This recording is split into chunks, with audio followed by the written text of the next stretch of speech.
Hi అండి, నమస్తే. Welcome back to our channel voice of Lakshmi. Madireddy Sulochana గారు రచించిన సుషుప్తి అనే నవలను ధారావాహికంగా వింటున్నాం కదండి. ఇక రెండో భాగాన్ని మొదలెడదామా? మరోసారి తన బట్టల వంక చూసుకున్నాడు గోవిందు. చాకలికి ప్రత్యేకంగా చెప్పి ఉతికించుకున్నాడు.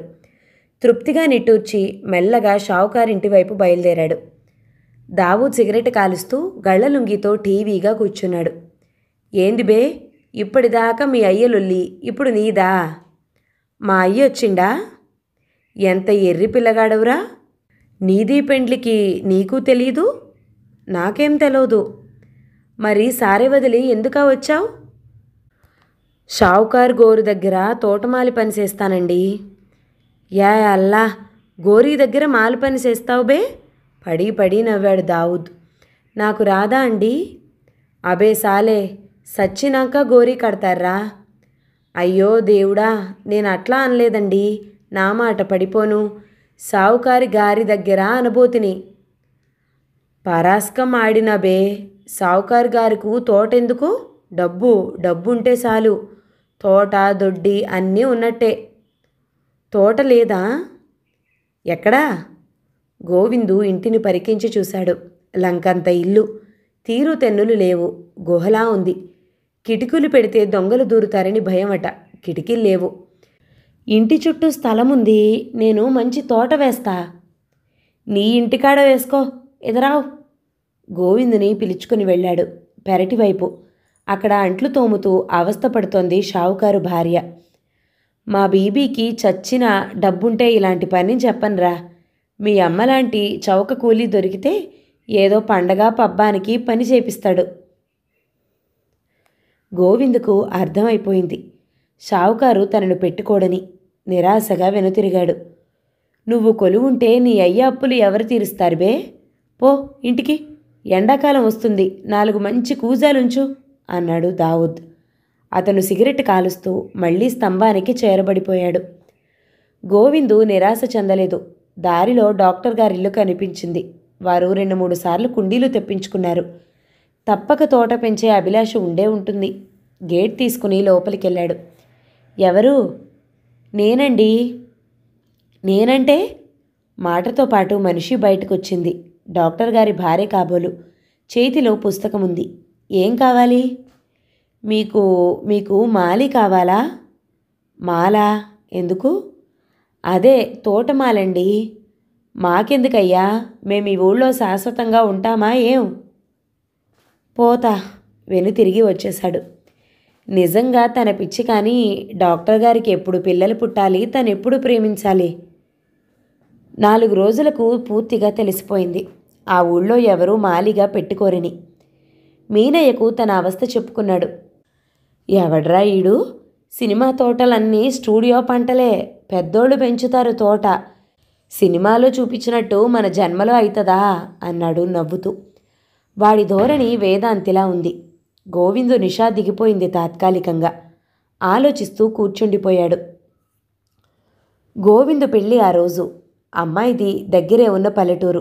స్వయాన మేనమామ కూతురే. ఆడపెళ్లి వారికి వివాహం చేసి పంపే తాహతు లేదు. అందుకే అమ్మాయిని ప్రదానం చేసి పంపిస్తున్నారు. అమ్మాయిని తీసుకురావడానికి 4 కులం వాళ్ళు, బాలయ్య దగ్గరి బంధువులు వెళ్లారు. బాలయ్య పందిరేపిస్తూ తిరుగుతున్నాడు. అతని మనసు ఎందుకో కలవరపడుతూ అశాంతిగా ఉంది. ఓ కొత్త దోవతి కట్టుకుని, ముతకగుడ్డతో కుట్టిన కొత్త చొక్కా తొడుక్కుని, ముఖాన ఇంత కుంకుమ బొట్టు పెట్టుకుని వసారాలో కొత్త చాప మీద కూర్చున్నాడు గోవిందు. అతనికి ఆనందంగా లేదు, ఆవేదనగానూ లేదు. ఒక్కసారి తోటమాలి పెళ్లి గుర్తుకొచ్చి నిట్టూర్చాడు. బాలయ్య ఇంటి ముందు తడికెలు కట్టిన వాటాలోకి వెళ్ళాడు. అన్నం ఉడుకుతోంది. పక్కనే ఇంకో రాళ్ల పొయ్యి మీద చారు మసులుతుంది. ఎంకమ్మ, రాములు కూర్చుని వంకాయలు తరుగుతున్నారు.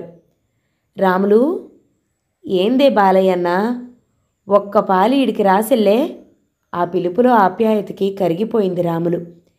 లేచి చేతులు చీరకు తుడుచుకుని వచ్చింది. దూరంగా తీసుకుపోయాడు. ఏందే? ఏం లేదు సెల్లే, పెండ్లి పిల్లకు కమ్మలు కడియాలు పెడతానన్నా. షావుకారిచ్చిన పైసలు పుస్తే మెట్టెలు ప్రధానం బట్టలకే సరిపోయాయే. మరి నేనేం చేతు? మన సంటిదాని కడియాలు కమ్మలు ఉంటే ఈసెల్లే సచ్చి నీ కడుపును బుడతా అన్నాడు. ఆ క్రితమేడే రాముడు 10 ఏళ్ల కూతురు పెళ్ళయింది. అత్తవారు దిద్దులు 60 తులాల వెండి కడియాలు పెట్టారు. అమ్మాయి చిన్నదని అవి ఎప్పుడూ ట్రంకు పెట్టెలో పడేస్తుంది. ఆయన ఏమంటాడోనే అన్నా, అటు పెండ్లి కాంగానే ఇటిస్తా, నా మానమర్యాద కాపాడు సెల్లే. ఓ అరగంట బ్రతిమలాడిన తర్వాత అంగీకరించింది రాములు. బీదవారిలో భిన్నత్వంలో ఏకత్వం అన్నట్టు ఒక సుగుణం ఉంది. ఒకరి పట్ల ఒకరికి జాలి ఉంది. ఉన్నవారికి ఇంకా కూడబెట్టాలన్న తాపత్రయము, లేనివారికి అందరి కష్టాలు ఒకలాంటివే అన్న భావన ఉంటుంది. రాములు, రాయే తల్లి, కూర పొయ్యి మీదేస్తే పని అయిపోతుంది, ఎంకమ్మ పిలిచింది. వస్తున్నా అని తన ఇంట్లోకి వెళ్ళి దిద్దులు వెండి కడియాలు తెచ్చి బాలయ్య చేతికిచ్చింది.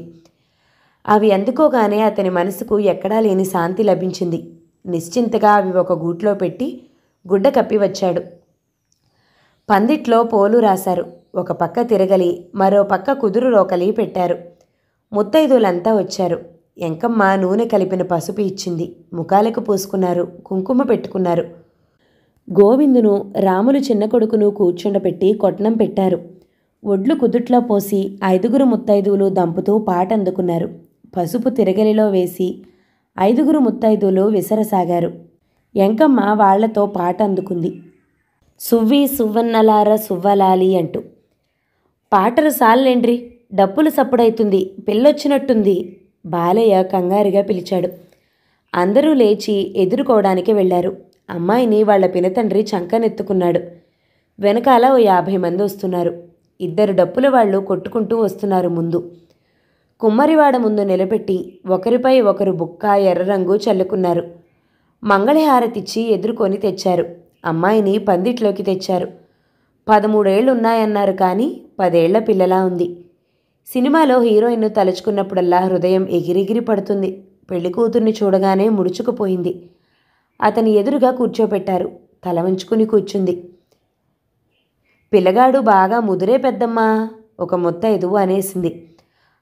ఎంత పిల్లగాడు, తోటకూర కాడలాగా పెరిగాడు, రాములు జవాబిచ్చింది.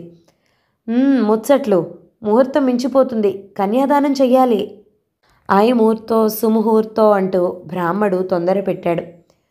ఉండు పంతులు, ప్రధానానికి సొమ్ములు తేలేదు, పెళ్లి కూతురు తల్లి కసురుకుంది. చిటపటలాడే ముఖంతో అటూ ఇటూ చూసింది. ఇగో సొమ్ములు, బాలయ్య దిద్దులు కడియాలు అందించాడు. ఆమె తృప్తిగా తల పంకించింది. చెవులకు దిద్దులు పెడుతుంటే అమ్మాయి కెవ్వుమంది. ఉండే పిల్ల, కసురుకుందో ముసలమ్మ. కడియాలు సాగదీసి కాళ్లకు పెట్టాడు. మంగళసూత్రం తెచ్చిన కంసాలి.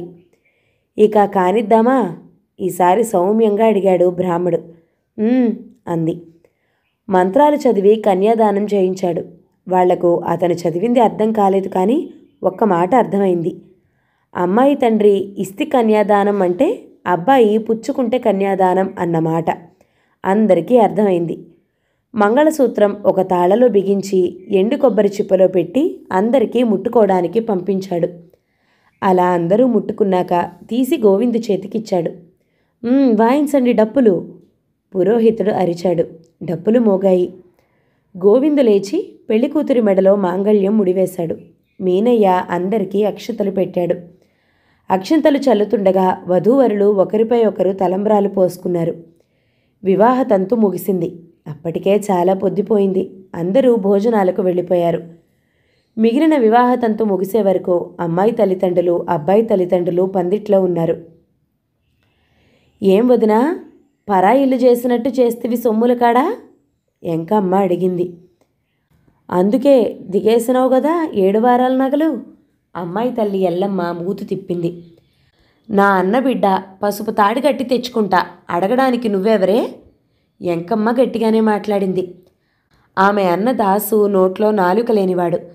ఎల్లమ్మతో కాపురం ఎలా చేశాడని అందరూ ఆశ్చర్యపోతారు. భార్య చెల్లెలు హోరాహోరీగా పోట్లాడుకుంటుంటే అతనికి చీమ కుట్టినట్టయినా లేదు. ఎవరితోనో మా ఐదారి కాలం అంటూ మాట్లాడుతున్నాడు. అదీ కాక వారికి ఈ పోట్లాటలు వారి పెళ్లిళ్ళలో మామూలే. అదో వినోదం. గొప్పవారి పెళ్లిళ్లకు పాట కచేరీలు ఎంతో, వీళ్ల పెళ్లిళ్ళకి పోట్లాట అంతే. 2 వియ్యాల వారు సర్దుకుపోయినా బంధుజనం ఊరుకుండరు. ఏదో ఒక విధంగా కయ్యానికి కాలు దువ్వుతారు. బాలయ్యనే భార్యను తిట్టి అవతలకు పంపాడు. అరగంట తర్వాత ఎంకమ్మ కన్నీటితో తన వారిని భోజనాలకు పిలిచింది. ఆమెకెంతో తృప్తిగా ఉంది. తన కష్టాలలో పాలు పంచుకునే ఒక ప్రాణి వచ్చిందని. కట్నం ఇంత ఇచ్చారు అనే తృప్తి కాదు, నగలు పెట్టాను అన్న సంతృప్తి అంతకన్నా కాదు. మనిషికి మనిషికి ఉండే మమతానుబంధం బిగుసుకుపోతుంది. అదే తృప్తి. ఇంతవరకు అందరి పనులు తను చేసింది. అందరి ఆజ్ఞలకు తల వంచింది. ఇక తను ఆజ్ఞాపించగలదు. అదే ఆమె సంతోషం. రాత్రింపవళ్ళు కష్టపడినా 3 పొట్టలు నిండటం కష్టంగా ఉంది. మరి 4వ పొట్ట ఎలా నిండుతుంది అన్న ఆలోచనే లేదు. పట్నం దగ్గరున్నారు, ఇల్లన్నా బాగు చేసుకోరా? అసంతృప్తిగా అడిగింది ఎల్లమ్మ. ఇక బిడ్డతో చెప్పి చేయించుకో. మాటలు తర్వాత నన్ను పంపించేయండి పురోహితుడు అడిగాడు. బాలయ్య లేచి అతనికి కట్నం ఇచ్చి పంపేశాడు. సాయంత్రం అప్పగింతలు పెట్టారు. అందరూ కూర్చుని పాటలు పాడుతూ కళ్ళొత్తుకున్నారు. జనకుని ఇంట సత్యజనకుని ఇంట జన్మించే సీత అంటూ. ఆచరణము ముత్తైదువులు పాడుతుంటే బావురు మంది ఎల్లమ్మ. శుభం కోరు పెండ్లి కొడక అంటే ఐరేని కొండ పట్రా అన్నట్టు ఏమిటా ఏడుపు? ఎవరో అదిలించారు. కూతురి చేత పాలు నెయ్యి వియ్యాల వారికి పెట్టిస్తూ అప్పగింతలు పెట్టి అందరి నోళ్లలో పంచదార వేసింది. ఆ వెనకాలే రాములు చిన్న గుడ్డముక్క తీసుకుని అమ్మాయి తరపు వారు కళ్ళు తుడిచింది. అది ఆచారం. నీ బిడ్డలలిగితే నీ వదుముకోవా, నా బిడ్డ నాలాగే నతి లాలించు అంటూ ఎంకమ్మ చేతిలో అమ్మాయిని ఉంచినప్పుడు ముత్తైదులు పాట పాడారు. ఈ ఇంటికి బిడ్డైనా కోడలైనా అదే, నాకెవరున్నారు? కోడలి చెంపలు నిమిరి మెటికలు విరిచింది. ఆ తంతు ముగిశాక అమ్మాయి అబ్బాయి పేర్లు చెప్పాలని అందరూ అడిగారు. అదో సరదా వేడుక. ముత్యం చటుక్కున చెప్పాడు గోవిందు. అరగంట అరిచిన ముత్యం తలెత్తలేదు, పేరు చెప్పలేదు. అందరికీ విసుగొచ్చి వదిలేశారు. గోవిందుకు అక్కా చెల్లెళ్ళు లేరు కాబట్టి మరో బెడద వదిలిపోయింది. అమ్మాయిని కనిస్తానని ప్రమాణం చేస్తే కానీ లోపలికి రానివ్వరు. అందరూ అలసటగా ఎక్కడ పడితే అక్కడ నిద్రపోయారు. పెళ్లి కూతురు తల్లి వసారాలో నిద్రపోయారు. కొందరు రాములమ్మ ఇంట్లో పడుకుని నిద్రపోయారు. గోవిందుకు ఏదో అశాంతి. తన కల చెదిరిందా? తన ఊహాసుందరి ఎక్కడా? ఓ తోటమాలి నీవంటే జాలి అంటూ మాలి చెట్లకు నీళ్లు పోస్తుంటే వెంటపడే కథానాయిక ఎంత అందంగా ఉంది. లేవండ్రి, తలా ఇంత బువ్వ తిందురు. మీనయ్య అందరినీ లేపాడు. విసుక్కుంటూ లేచి అందరూ భోజనాలు కానిచ్చారు. మబ్బులు పోతాం వదినా ఎల్లమ్మ ప్రస్తావన. మీరు పొండే పిల్లాపిల్లగాడు షావుకారింటికి పోయి రావాలి అంది. అందరూ అంగీకరించారు. ఆ రాత్రి అలసట వల్ల అందరూ నిద్రపోయారు. తెల్లవారుజామునే లేచి వెళ్ళిపోయారు. ముఖాలు కడిగి బొట్టు పెట్టుకుని వధూవరులను వెంట తీసుకుని వెళ్ళింది ఎంకమ్మ. షావుకారు గారి కోడలొచ్చి బొట్టు పెట్టింది. గోవిందు కళ్ళప్పగించి ఆమెనే చూడసాగాడు. పొడవైన జడ, నేవీ బ్లూపై తెల్ల చుక్కలున్న ఫారెన్ నైలాక్స్ చీర, తెల్ల బ్లౌజు, అంతకంటే తెల్లని మల్లెలు. ఒక చేతికి గాజులు, మరో చేతికి వాచి, మెడలో అందమైన బంగారు గొలుసు, 2 బొమ్మల నడుమ చాదు చుక్క. అచ్చం సినిమా తారలాగే అనిపించింది. ఏందిరా, పెద్దింటోళ్లను అట్లా చూడొద్దు. ఎంకమ్మ మెల్లిగా గోవిందు చేతిని గిల్లింది. ఉలిక్కిపడి చూపులు తిప్పుకున్నాడు. ఎరా గోవిందు, మీ మామ సైకిలు వాచి పెట్టాడా? షావుకారు గారి కొడుకు అడిగాడు. లేదయ్యా. ఎంకమ్మ తమ కుటుంబాల స్థితి వర్ణిస్తుంది. మధ్య మధ్య కాలు మొక్కుతా బాంచన్ గులపుదాన్ని అంటుంది. అవేవీ వినటం లేదు గోవిందు. తనను షావుకారు కొడుకును పోల్చి చూసుకుంటున్నాడు. ఒక్క బట్టలు చలువు చేసినవి వేసుకున్నాడు తప్ప ఏ విషయంలోనూ తనకంటే గొప్పగా కనిపించలేదు. ఒక రవిక గుడ్డ, సోలెడు బియ్యం, పసుపు కుంకుమ తెచ్చి వధువు వడిచాపి అందులో పెట్టింది. మరోసారి వధూవరులు వంగి అందరికీ పాదాభివందనం చేశారు. గోవిందు ప్రయత్నపూర్వకంగా షావుకారు కోడలి పాదాలు ముట్టుకున్నాడు. వళ్లంతా జల్లుమంది. పదండి బిడ్డ, బొవ్వ తినేయాలకు ఊరి చేరాలి అంది ఎంకమ్మ.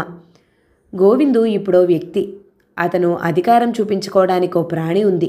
ఆ ప్రాణి పూర్తిగా తన అధికారం. ఆ సంగతి తలుచుకుంటే కాస్త గర్వం కలిగేది. వివాహితుడైన గోవిందుకున్న ఆస్తి తల్లి, తండ్రి, ఒక గాడిద, సారె, 1200 అప్పు, సందుగొందుల్లో తండ్రి చేసే అప్పు వేరే ఉంటుంది. అదనంగా భార్య తోడైంది. తొలకరి వర్షాలు ప్రారంభమయ్యాయి. వర్షం వస్తే పని సాగదు. వసారాలోకి సారె మార్చుకున్నాడు. మన్ను కోసం పాకలాంటిది వేశాడు. అయినా పని మందకోడిగా సాగుతుంది. వాము పెట్టడానికి భయం. అకస్మాత్తుగా వర్షం వచ్చిందంటే శ్రమంతా గంగలో కలిసిపోతుంది. ఆలోచిస్తూ కూర్చున్నాడు. బీడీ వెలిగించుకున్నాడు. గోవిందు ఆశ్చర్యంగా చూశాడు. తన పేరు అంత మృదుమధురంగా పిలిచేది ఎవరబ్బా అంటూ. ఓ 11 ఏళ్ల అమ్మాయి, చక్కని పరికిణీ జాకెట్టులో 2 జడలతో అప్పుడే ఆకాశం నుండి ఊడిపడ్డట్టుంది. షావుకారు గారి తమ్ముడి కూతురు లత. అరే లతమ్మా, ఏందమ్మా అమ్మను పిలవనీకొస్తివా? నాకు మట్టి కావాలి గోవిందు. మన్నా ఎందుకు? బీడీ పారేశాడు. మేము వచ్చే నెలలో జరిగిపోయే సైన్స్ ఎగ్జిబిషన్కు మోడల్స్ చేస్తాము అంది. మోడల్స్? అవేంటవి? అవి నీకు తెలియవులే. గుమ్మడికాయంత తొక్కిన మన్ను తీసుకుని వెళ్ళిపోయింది లత. గోవిందుకు చాలా చికాకుగా ఉంది. మట్టి ఒక కుమ్మరి వారికే అవసరం వస్తుంది అనుకున్నాడు. ఇప్పుడు బడి పిల్లలకు కూడా పనికొస్తుంది అన్న కొత్త సత్యం తెలిసొచ్చింది. నేనంటే పెద్దగా అయితే ఈ చిన్న పోరలు ఆడుకుంటారే తప్ప బడికి పోరు. ఎవరిననే లాభం? గవర్నమెంటోళ్ళు స్కాలర్షిప్ ఇచ్చిరి, అది అయ్యలకు తాగేటందుకే సరిపోదు అనుకున్నాడు. ఆ రోజంతా సన్నగా తుంపర్లు పడుతూనే ఉన్నాయి. రుమాలు కప్పుకొని కూర్చున్నాడు. అతనికి వేడివేడి టీ తాగాలనిపించింది. అమ్మా ఏందిరా? చారనా పైసలున్నాయా? ఇసం పుచ్చుకుందామన్నా పైసా లేదు బిడ్డా. ఓ నిట్టూర్పు వదిలాడు. మరింత కాళ్ళు కడుపులోకి ముడుచుకుని కూర్చున్నాడు. ఆనబడితే కప్పుకుని కూసుంటారు. లేలే బాలయ్య గదమాయించాడు. ఏం చేయమంటావే? చలి పెడుతుంది. జీవితంలో మొదటిసారిగా తండ్రికి ఎదురు చెప్పాడు. ఏందిరా దేష్ట, ఏమన్నావు? ఒంటికాలి మీద లేచాడు. అతని కోపానికి వేరే కారణముంది. చలిగా ఉందని సారా కొట్టుకు వెళ్ళాడు. అతను అరువు పెట్టనన్నాడు. అక్కడి నుండే అతని హృదయం కుతకుతలాడుతూ ఉంది. అనకేం చేస్తాడు? కొడుకు ఎద్దల్లే కష్టం చేస్తాడు. కడుపుకు గంజి లేదు, పెయ్యికి బట్ట లేదు. అంతా ఆసామింటికి తగలబెడుతుంటివి. ఎంకమ్మ అందుకుంది. నెత్తి తుప్పలు బట్టి తమ్తా లంబడి హోంకరించి భార్య జుట్టు దొరకబుచ్చుకున్నాడు. నాయనా అమ్మనొదులు. గోవిందు అడ్డమొచ్చాడు. ఏందిరా?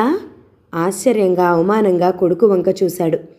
తన్ను తన్నిన ఆడపిల్లలా ఏడ్చే కొడుకేనా? ఉన్నమాటంటే కోపం దేనికి? మరో పిడుగు పడింది బాలయ్య తలపై. అంతే, అడ్డమైన తిట్లు తిడుతూ బయటకు వెళ్ళిపోయాడు. కొందరు తాగుడిని తేలికగా సమర్థించుకుంటారు. బాధ వల్ల, అధిక శ్రమ వల్ల తాగుతామని. కొందరి విషయంలో అది నిజం. బాలయ్య లాంటి వారు ఎందుకు తాగుతారో తెలియదు. ఆ అలవాటు అతన్నే కాదు, కుటుంబ సభ్యులందరినీ చికాకు పరుస్తుంది.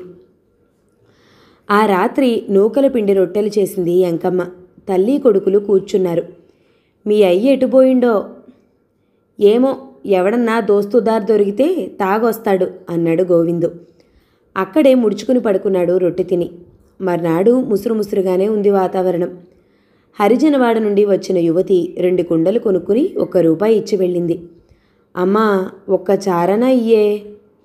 తీసుకోరా, పైసలన్నీ దాస్తే ఎండిగోడ పెట్టుకుందాము. తాగుడుకు తగలేయడం లేదు. 4 అణాలు అతనికిచ్చింది. అలా అని ఇవ్వటం బొత్తిగా ఇష్టం లేదు. కడుపులోకి వణుకు అభిమానాన్ని జయించింది. డబ్బు తీసుకుని 1 కప్పు టీ తాగడానికి బయలుదేరాడు. తమ వీధి దాటి ముందుకు వెళ్ళగానే షావుకారు కట్టిన ఇళ్ళు కనిపించాయి. అద్దెల కోసం కట్టాడు. వాటి వంక చూస్తూ ముందుకు వెళ్ళాడు. చివరి ఇంట్లో నుండి కిలకిలా నవ్వులు వినిపించాయి. ఆ నవ్వులు ఆ యువక హృదయాన్ని గిలిగింతలు పెట్టాయి. ముందుకు వెళ్ళి ఐఆర్ హోటల్లో 1 కప్పు టీ తీసుకుని తాగాడు. అతనికి డబ్బులిచ్చి వెనక్కి తిరిగాడు. అప్రయత్నంగా అతని కాళ్ళు నవ్వులు వినిపించిన ఇంటి ముందు ఆగాయి. అరే గోవిందు, ఓ గోవిందు! ఉలిక్కిపడి చూశాడు. లత నిలబడి ఉంది. ఇలారా. ఏందమ్మాయి గారు? నిన్న తెచ్చిన మన్ను ఎండిపోయింది. ఎంత పిసికినా మెత్తబడదు అన్నది. ఈ మట్టి ఇక మెత్తగా రాదు. ఎందుకు? అంతేనమ్మా, మళ్ళీ పగలగొట్టి నీళ్లు పొయ్యాలి. టీచర్, ఓ టీచర్ ఆ మన్ను మెత్తగా కాదంట, లత చెప్పింది. లోపల నుంచి వచ్చిన ఆమెను చూసి ఆగిపోయాడు గోవిందు. అతని హృదయం లయ తప్పింది. హరిదాసు గారు చెప్పే రంభ కాదు, వీధి భాగవతులలో చూయించే తిలోత్తమ కాదు. తెల్లని మిల్లు చీరలో చిత్తుగా ఉన్న జిట్టును 4 ఏళ్ల వెడల్పుతో అల్లిన పొట్టి జడ ఉంగరాలు తిరిగి అందంగా ఉంది. అందం కంటే ఆకర్షణ ఎక్కువ కనిపిస్తుంది ఆమె ముఖంలో. లత, ఇతను మూగవాడా? నవ్వింది. పువ్వులు రాలినంత సంబరపడ్డాడు. గోవిందు, టీచర్ ఏమందో విన్నావా? ఏమంది? టీచర్, మీరేమనుకోకండి, వీళ్ళంతా నువ్వు నువ్వు అంటూనే మాట్లాడతారు. నాకు తెలుసు లత. ఓ 5-6 పిల్లలు మట్టి రంగు చేతులతో బయటికి వచ్చారు. నీ పేరు గోవిందు కదూ? అవును. ఓ 4 రోజులు మెత్తటి మన్ను తెచ్చిస్తావా? నీ కష్టం ఉంచుకోము. అట్లానే. ఇంకా ఆమెనే చూస్తున్నాడు. వాళ్ళు చేసి ఆరబెట్టిన ఆకారాల వంక చూశాడు. ఒక్కటి అర్థం కాలేదతనికి. ఏంటివి? చెప్పినా నీకు తెలియవు. చెప్పరాదండి, ఏందో తెలుసుకుంటా. ఇది బ్రెయిన్, తెలిసిందా? లత వెక్కిరించింది. లత, అలా అనొద్దమ్మా. నిజమైన ఆర్టిస్టులంటే వీళ్లే. ఇది కప్ప మెదడు ఆకారం గోవిందు. కప్ప మెదడు ఇంత పెద్దగా ఉంటుందా? ఉండదు, అందుకే ఆకారం అన్నాను. గోవిందుకు ఆమె మాటలు తీయగా పాటలా వినిపించాయి. మరికొంతసేపు మాట్లాడాలనిపించింది. ఇదెందుకు పనికొస్తుంది? ఇది ఆరుతుంది. ఆరాక రంగులతో భాగాలు విడిగా పెయింట్ చేస్తాము. వాటిని పిల్లలకు చూపొచ్చు. పుల్ల తీసుకుని ఏ భాగాలు పెయింట్ చేస్తుందో చూపించింది. కప్ప మెదడు చదివితే చదువు వస్తుందా? ఇదిగో ఇంకా తయారు చేస్తున్నారు. చేప, కప్ప, పాము, పక్షి, మనిషివి ఉదాహరణగా తీసుకుని చేస్తాము. భలే ఆసక్తిగా ఉంది గోవిందుకు. ఇంత అందమైన పంతులమ్మ దొరికితే తప్పక చదువుకునేవాడే. అన్నీ తయారయ్యాక మెదడులు తీసి పోలుస్తాము. మనిషి ఎందుకు జంతువులలో అధికుడో మెదడు పెరుగుదల చూపుతుంది. చేపకు మనిషికి మధ్య ఎన్నో పరిణామాలు జరిగాయని. తమరు బాగా చెప్తారండి అన్నాడు కూడబలుక్కుని నీవు అననొద్దని మననం చేసుకుంటూ. థ్యాంక్స్ అంది అలవాటు ప్రకారం. అదేంది? అమ్మాయిలంతా పకపకా నవ్వారు. గోవిందు చిన్నబుచ్చుకున్నాడు. మీరు నవ్వకూడదు. మన క్లాస్లో బయాలజీ పాఠం మర్చిపోతే నవ్వితే పర్వాలేదు. అతనికేం తెలుసు? మృదువుగా అన్న కంఠం కాస్త కటువుగానే వినిపించింది. సారీ మేడం అన్నారు. That's all right. మరి గదేందండి? ఒక చిప్పలాంటి ఆకారం అస్తవిస్తారంగా చేసి పెట్టారు. అదా, తాబేలు మోడల్ చేస్తామంటూ అది చేసి ఆరబెట్టారు. కాళ్ళు రేపు పెడతారు. ఈసారి గోవిందు పడి పడి నవ్వారు. ఎందుకు? అమ్మాయిలంతా ఒకేసారి అభిమానంగా అడిగారు. మరేంది, తాబేలు గట్లుంటుందా? రేపు తెస్తాను చూడండి అన్నాడు సవాలు చేస్తున్నట్లుగా. ఇంకా అది పూర్తి కాలేదు అన్నారు.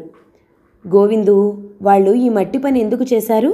వీలుంటే ఒకసారి సాయంత్రం ఇదే సమయానికి మట్టి తీసుకునిరా, మోడల్స్ చేయడం చూపించు. ఇక పదండి లత. అందరూ బిలబిలమంటూ లోపలికెళ్ళిపోయారు. ఇక ఉంటాను గోవిందు. ఆమె వెను తిరిగింది. టీచర్. ఏమిటి? మళ్ళీ ఇటు తిరిగింది. ఆమె ముఖాన ఎప్పుడూ చిరునవ్వు ఎందుకు అంటిపెట్టుకుని ఉంటుంది? అలా చూస్తావేం? మాట్లాడు. ఇక కిలకిలా నవ్విందామె అతని తడబాటుకు. ముగ్ధుడైపోయాడు. ఆ ఇగలు అవతల పెట్టు. అసలు సంగతి చెప్పు గోవిందు. పేరండి. నా పేరా? అవునండి, నా పేరు దేవకి. దేవత నిజంగా దేవతలండి అన్నాడు దానిమ్మ గింజల్లా మెరిసే ఆమె పలువరస చూస్తూ. నాకెక్కడ దొరికావురా బాబు? దేవత కాదు, దేవకి. పోండ్రి, నేను అట్నే పిలుస్తా అని గబగబా ఇంటి ముఖం పట్టాడు. అతని అన్వేషణ పూర్తయింది. అతని హృదయంలో నిలిచిపోయిన ఊహాచిత్రం సజీవంగా టీచర్ రూపంలో నిలిచింది.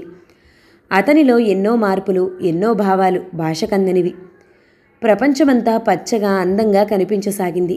జీవించటానికి సమయం చాలదన్నట్లు అనిపించింది. శరీరం గాలిలో తేలిపోసాగింది. గోవిందు, అమ్మ నీ కోసం చూస్తుందే, మీనయ్య చెప్పాడు. అరే మీనిగా, ఏందిరా నాకెక్కడ దొరికావు అంటూ ఎవరిని అంటారా? మొగడు పెండ్లాన్ని, పెండ్లాం మొగల్ని అంటుంది అన్నాడు. నిజంగానా? ఎందుకురా? ఏం లేదు. అతని హృదయం ఊగిపోతుంది. కలో మాయో మదిలో నా మదిలో అనే పాట ఇష్టం వచ్చినట్లు పాడుకుంటూ ఇల్లు చేరాడు. చారణకు సారెవుడు పోసిండ్రా?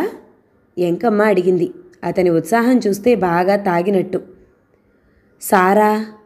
మరి ఆ పాటలెందుకురా? ఛీ! అతని హృదయం భగ్గుమంది. ఒట్టి జిడ్డు మనుషులు. మంచి చేయలేకపోయినా, అనుభవించకపోయినా ఊహించనైనా ఊహించరు. రేపు దేవత తనను ప్రేమించితే, తన ఇల్లు స్వర్గం చేస్తే తెలుస్తుంది ఇల్లందరికీ అనుకుని తన కోపం సారె మీద చూపించాడు. రాత్రి ఏమానుతావులే అని తల్లి వారించినా వినలేదు. అతను పని చేస్తూనే ఉన్నాడు. గ్యాసు నూనె అయిపోయిందాకా చేస్తావురా? తండ్రి అన్నా వినిపించుకోలేదు. లే బిడ్డా బోతిందు ఎంకమ్మ ప్రేమగా పిలిచింది. నాకు ఆకల్లేదే. ఎక్కడనో మీ అయ్య పంది మాంసం పోగెత్తుకొచ్చిండ్రా? అది అరువేనా? మరి మన దగ్గర పైసలున్నాయి. అతనికి పుట్టెడు దిగిలేసింది. ఏమిటి జీవితాలు? కష్టం చెయ్యకముందే అన్నీ అడ్వాన్స్గా తెచ్చుకుని ఆ తర్వాత అందరినీ తమ బీదరికానికి కారణం చేయటం అర్థం లేని పని. వెళ్ళి భోజనం పూర్తి చేశాడు. కూర గిన్నెలో పడేసరికి అదెలా వచ్చింది అన్న మాట మర్చిపోయాడు. మర్నాడు అతను ఓ 10 సార్లైనా మీనయ్యను టైం అడిగుంటాడు. ఏందిరో గోవిందు, డ్యూటీ మీద పోతుండావా ఏం? చెప్పరాదు బే. 4 కొట్టిండ్రు. ఓ మాట చెప్పనారా? చెప్పు. మీ మామను ఓ గడియాలడుగు. ఆడు గడియాలు పెట్టేంత ఉన్నోడైతే పిల్లను మనకెందుకిస్తాడ్రా మీనయ్య? ఎంకమ్మ అడిగింది. ఆమె అక్కడే పెంకు అడుగులు చదును చేస్తూ కూర్చుంది. మరి కోడలు ఎప్పుడొస్తాదే? ఆషాఢమాసం అంట కదరా. వాళ్ల మాటలు వినిపించటం లేదు గోవిందుకు. 4 గంటలకు బడి వదులుతారు. 4:30కు తను వెళ్ళాలి. వెంటనే పని ఆపి చిన్న మట్టి ముద్ద మూకిట్లో పెట్టుకున్నాడు. పెళ్లినాడు తెచ్చుకున్న ధోవతి కట్టుకున్నాడు. అది తీసుకుని బయలుదేరాడు. అమ్మా, నేను పని మీద పోతుండానే అన్నాడు. ఎక్కడికి అని ఆమె అడగకముందే తను చెప్పి బయటపడ్డాడు. అతను వెళ్ళేసరికి అమ్మాయిలెవ్వరూ రాలేదు. దేవకి ఒక్కరితే కూర్చుని టీ తాగుతుంది. రా గోవిందు, మరో 10 నిమిషాల్లో వాళ్ళంతా వచ్చేస్తారు అంది. ఆమెకు ఒక్క మనిషి ఊరికే కూర్చుండగా టీ తాగడం ఇబ్బందిగా ఉంది.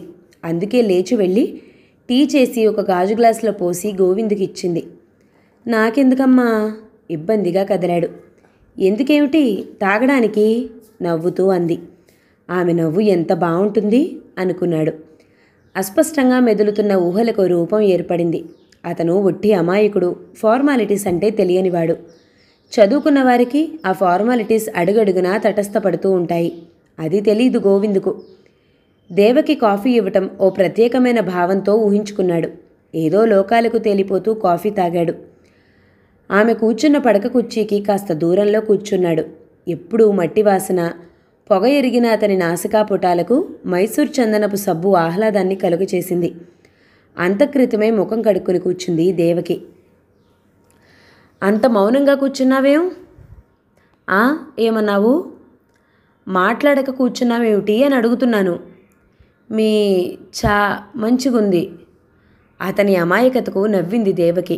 అతడు అది కవ్వింపుగా భావించాడు. దేవత ఏదో చెప్పబోయాడు. అరే, గోవింద్ అప్పుడే వచ్చాడా? లత, ఆ వెనుక అమ్మాయిలు బిలబిలమంటూ పరిగెత్తుకొచ్చారు. రెండమ్మా. దేవకి చిరునవ్వుతో అందరినీ ఆహ్వానించింది. వారొచ్చి తమ తమ పనులు తీసుకున్నారు. లత ఒక్కతే మన్ను దగ్గరకు వచ్చింది. గవర్నీ ఏమిటి? చూడండమ్మా, గోవింద్ ఏదో అడుగుతున్నాడు, జవాబులు చెప్పండి. రేపు సైన్స్ ఫేర్లో తడబడరు అంది దేవకి. గోవిందు ఆనందానికి హద్దులేదు. దేవతకు తనపై ఎంత అభిమానమో అనుకున్నాడు. ఇదిగో, ఇవి ద్రాక్షకాయలు. ఇలా అట్టకేసి కుడితే ఊపిరితిత్తులా కనిపిస్తాయి. ఒక అమ్మాయి చూపింది. ఊపిరితిత్తులా? ఆశ్చర్యంగా నోరెళ్ళబెట్టాడు. ఇదిగో, ఇది కొబ్బరి చిప్పెతో మనిషి కన్నుగుడ్డుగా తయారు చేశాము. ఇక్కడ బిగించామే, అది పొర. ఆ అమ్మాయి కన్ను పని చేసే విధానం చెప్పింది. కానీ ఒక్క ముక్క చెవికెక్కలేదు. పక్కన ఒక అమ్మాయికి ఏదో అర్థం చేస్తున్న దేవకిని చూస్తున్నాడు. తన పనిలో లీనమై కొద్దిగా తొలగిపోయిన పవిటను చూసుకోలేదామె. బయట భాగము కంటే పచ్చగా కనిపించే ఆ భాగం చూస్తూ అణువణువు పులకరించగా గాలిలో తేలిపోయినట్టు అనుభూతి చెందాడు. సరేలే, నువ్వు అవి విని బాగుపడేదేం లేదు గాని కాస్తిట్రా గోవిందు, లత పిలిచింది. మీరు చేస్తుండండి, నేనిప్పుడే సుగుణమ్మ టీచర్ దగ్గరికి వెళ్ళొస్తాను. దేవకి వెళ్ళిపోయింది. గోవిందుకు ఒక్కసారిగా ఆకాశం నుండి కింద పడ్డట్లు అనిపించింది. చీకటి పడే వరకు ఉండి తాబేలు, కప్ప, పాము ఆకారాలు చేశాడు. ఒక పక్షిని, ఒక మనిషిని చేస్తే చాలు. ఇదిగో గోవిందు, ఇలా చేయగలవా? ఓ బొమ్మ చూపింది లత. ఏమిటిది? చేప. అంటే మనం తినే చేపనా? మనం అంటున్నావు? మేము చేపలు తినము. మర్చిపోయాను. గోవిందు మొదట ఆకుల ఆకారం చేసి వేళ్లుతో అతి చాకచక్యంగా మన్ను తీసేస్తూ తల ఎత్తాడు. ఎప్పుడు వచ్చిందో దేవకి అతన్నే చూస్తుంది. ఆ చూపులకు పరవశించిపోయాడు గోవిందు. నీ పనితనం చూస్తున్నాను గోవిందు. అన్నాడు. ఆమె ఒక్కొక్క కోణం నుండి ఒక్కొక్క రీతిగా అందాలు వెదచల్లుతుంది.